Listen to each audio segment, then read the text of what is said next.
We begin tonight with breaking news and the disappearance of American girl Natalie Holloway.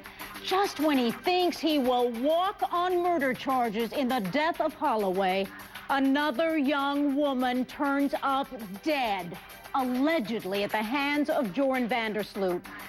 Sloot accused of murdering a 21-year-old beautiful woman he meets in a casino in his hotel room in Lima, Peru. Major developments tonight. As we go to air, police confirm the murder weapon, a baseball bat.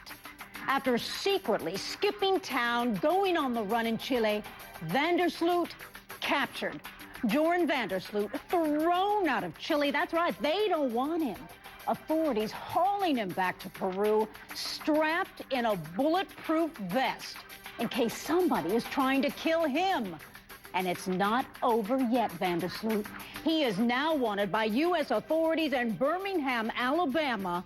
The murder suspect allegedly tried to sell the location of Natalie Holloway's body to Holloway's own mother. The price tag? $250,000.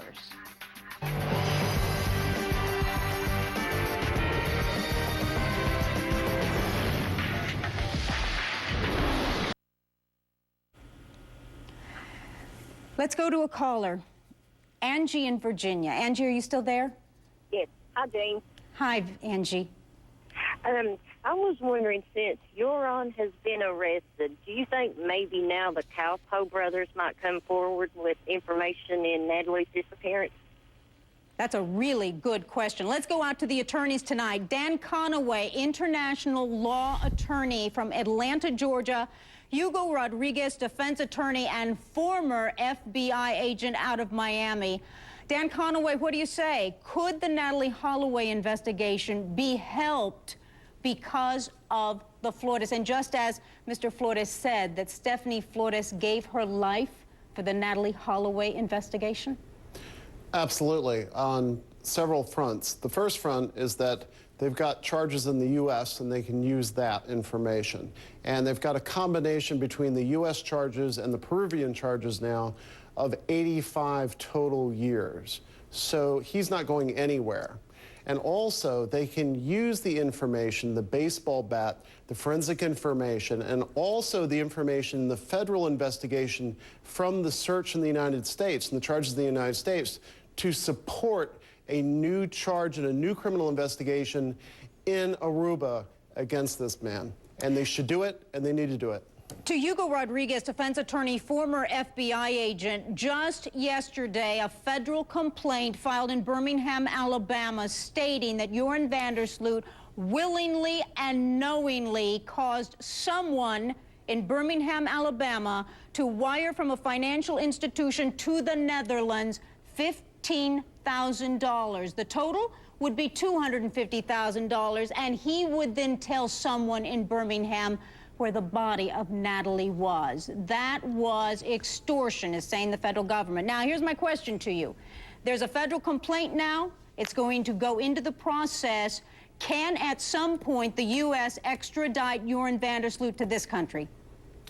Joran Sloot is going to spend the rest of his life in a Peruvian prison. I don't think the extortion case will be relevant. But you should know that that $15,000, which was part of an FBI sting, was sent to Sloot 3 weeks prior to him going to Peru. It's obvious that he had run out of money and unfortunately victimized this young girl. There's certain other things that everyone needs to know. In Peru, it's 3 judges. It's a preponderance standard. It is not beyond a reasonable doubt, as we have in this country, and those 3 judges are career government employees. He's in for a very rude awakening. Preponderance of the evidence, not reasonable doubt. Dan Conaway, international law attorney out of Atlanta. What else can you tell us about the Peruvian legal system? Well, we've got a situation that's interesting because the entire Peruvian criminal justice system was reformed in 2006. And it was reformed to make it more open. It was reformed to make it more adversarial and also to streamline the process so that it would be public, it would be on display, and that it would eliminate the secrecy problems that it had previously to that. So they've got that in place. And this is going to be the trial of the century for Peru. Absolutely. And now they've got an adversarial system in place that replaces the inquisitorial system that will allow the Peruvian public the chance to see this trial and the chance to have access to the information. But very quickly, if for some reason charges were dropped in Peru, can the U.S. act immediately so he stays behind bars and come to this country on an extradition procedure? Absolutely. Yes. What they will do is they will move forward. They've got the grand jury. They've already done the search. And in February 1st of 2010, there was a new agreement signed between the U.S. and the EU. And that's going to help them do that. They're going to be able to hold that indictment over his head like a baseball bat. International cooperation. Thank you. Switching gears, the Race Across America 2010 fundraising for the Leukemia and Lymphoma Society. The Georgia Chain Gang making the 3,000-mile bike ride from San Diego to Annapolis. It's starting June 12th. Their goal is to raise $160,000.